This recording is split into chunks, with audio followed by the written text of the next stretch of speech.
여러분 안녕하십니까? 광주 MBC 5시 뉴스입니다. 오미크론 연쇄 감염에 산발적 감염이 잇따르면서 코로나19 확산세가 커지고 있습니다. 광주시에 따르면 오미크론과 역학적 연관성이 있는 확진자가 5명 늘어나 오미크론 확진자거나 연관성이 있는 확진자가 22명으로 늘어났습니다. 광주 오미크론 확진자는 한평 오미크론 확진자와 남구의 한 호프집에서 동일 시간대에 머무르다 감염된 것으로 역학조사에서 드러났습니다. 26명의 집단 감염이 발생한 요양병원의 경우 방역당국이 병동 2개를 코호트 격리했고 확진자 일부는 부스터샷까지 맞고 2주가 지났지만 돌파 감염된 것으로 확인됐습니다. 어제 광주에선 역대 2번째로 많은 106명의 확진자가 발생했고 12월 확진자도 벌써 1,000명이 넘게 발생했습니다. 전남 지역에서는 오후 1시를 기준으로 46명의 확진자가 발생했습니다.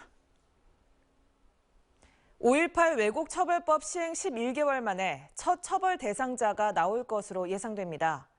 광주경찰청 사이버범죄수사대는 유튜브나 SNS를 통해 광주 5.18 민주화운동은 폭동이다라는 내용의 허위 유포한 20대 후반에서 40대 후반의 11명을 검찰에 송치하기로 했습니다.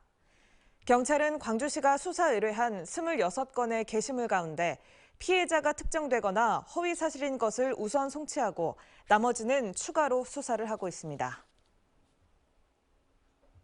광주 글로벌 모터스가 캐스퍼의 올해 목표 생산량을 무난하게 달성할 것으로 보입니다. 광주 글로벌 모터스는 지난 16일 10,000대 생산을 달성한 데 이어 연말까지 목표치인 12,000대를 생산할 것으로 예상한다고 밝혔습니다. 또 차량 품질과 임직원들의 노사 상생 실천이 이 같은 성과를 거둘 수 있었던 비결이라고 자평했습니다. 윤석열 국민의힘 대선 후보가 1박 2일 일정으로 호남 민심 잡기에 나섰습니다. 오늘 전북 완주와 군산 등을 찾은 이 후보는 내일 오전 광주 AI 데이터센터 건립 예정지를 둘러본 뒤 오후에는 순천에서 열리는 전남 선대위 출범식에 참석할 예정입니다. 윤 후보는 AI 데이터센터를 방문해 인공지능 산업 육성 등에 대한 자신의 계획을 설명한 뒤 여수 광양항만공사에서는 해양 물류산업 육성에 대한 구상을 밝힐 것으로 전망됩니다. 더불어민주당 광주시당 지방선거기획단이 여성경쟁선거구와 청년경쟁선거구 4곳씩을 각각 지정했습니다.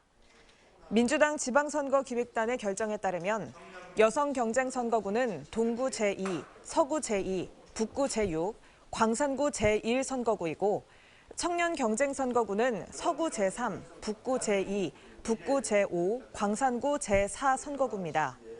지방선거기획단은 광역의원 경선에 있어 당원 경선 방식을 원칙으로 하되 국민참여 경선과 시민공천 배심원 경선 등도 다양하게 검토할 것을 권고했습니다. 전라남도 교육청이 학생 수 25명 이하의 작은 학교들을 지속 가능한 학교 급식 운영체계 구축을 위해 공간 혁신을 추진합니다. 전라남도 교육청은 학생 수가 적어 정상적인 급식 운영이 어려운 작은 학교에 대해 다양한 행정, 재정적 인센티브 지원을 통해 운반급식으로 전환 중이며 도내 3개 학교를 운반급식 특화 모델 학교로 지정했습니다. 이들 특화 모델 학교에서는 식사만을 위한 장소가 아닌 다양한 학습이 가능한 문화공간으로 사용할 수 있도록 했고 매주 학부모 동아리 활동도 운영됩니다.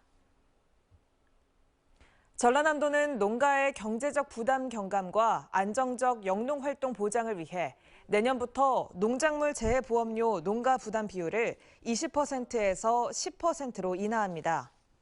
올해 도내 농가의 자부담금이 총 286억 원인 점을 감안하면 내년에는 절반인 143억 원만 납부하면 돼 농가 부담이 크게 줄어들 전망입니다. 올해 전남도 농작물 재해보험 가입 면적은 11월 말 기준 13만 9,573헥타르로 가입 대상 면적 대비 62%의 가입률을 기록했습니다.